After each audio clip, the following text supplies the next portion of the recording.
السلام عليكم ورحمة الله. السلام عليكم ورحمة الله. اوف اوف جماعة الله يا دوسي نينك دوسي وكواها قوال لحظة يا حد no baby to the wow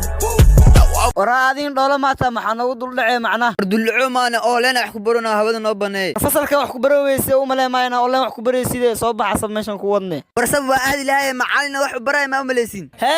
macallimada waxay barooso wal barashada ilaahay kii fududaay idinka miska baxaysiin kaale macallimada dirac bis ay wadataay kana wallahi maxaa ku xigo billahi maxaa ku sii xigo tallaahi hadda mobilada doonena ayee soo carara macallimada tarbiyada dhigta deerto isbedeli kartaay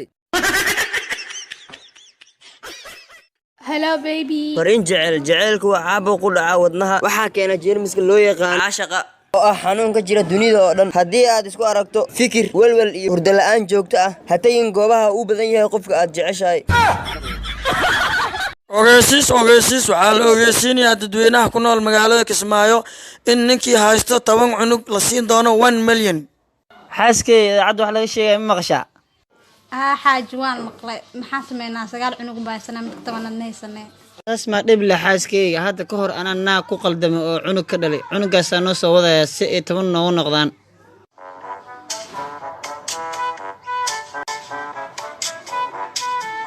naamay sagaal cunug halkan ku ogeyn sagaalka cunug mid walba waa abiisa qaata I love you aniga I love you labadiin kii xoog badiyaa leh xariif xoog wax loo ma keen xiirada wax loo keenaa xaliimada ayaan iska dir xoog maana xaliimadana meesh taagan xaniyaha kor kana bi maana kula qof kala ma kulo ada hadda ku qaateen ma dhalan waa dileeyay ada xoogaas leedahay xamaali noqo kale hadi maan dadka meelna soo saar le jirto rahoy meesha u socotid xabada ka dhacooyin ana ko saamana xabadana wurdaya miya ina meel soo saar le jirto ide hadii isku tolnaan ide abow waayahay waa ku day waxa ka soo heshida leedahay wara xabada mana idafeesin mismana idafeesin hadii naga daaf waasin aloor naga yareele